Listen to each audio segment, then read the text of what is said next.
Yimusse emikono egyo waggulu, emikono egyo nga gikyasobola okwegolola obulungi, zimukubire waggulu Mukama. Yebale. Nyina mutabani wange wano talina mikono naye teyeemulugunya.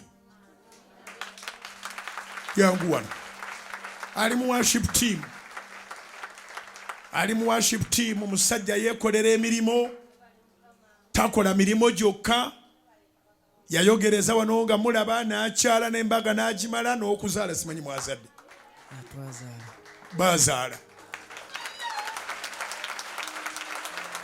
Naye kateeza engalo z'okuba ayagala ozikuba naye talina mikono.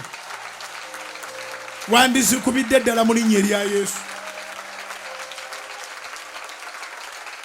Erinnya lya Mukama lyebazibwe. Kati bw'otunula ono nga teyeemulugunya goba weemulugunya ki? Family etambula bulungi. Etambula bulungi Musumba. Emirimu gitambula. Kitambula. Ngenda ne mwewuunya nti gw'oyinza ovaano nga tofunye notice yawandiikisa bigere byemba njogedde byonna agenda nabyo mu kitabo.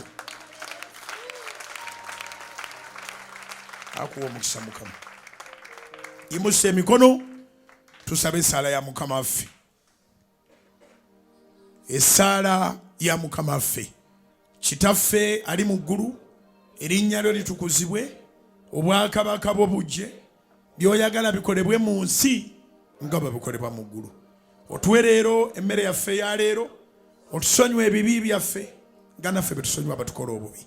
Otutwala mu kukemebwa naye otulokole mu bubi, kubanga obwakabaka n'obuyinza n'ekitiibwa bibyo emirembe n'emirembe.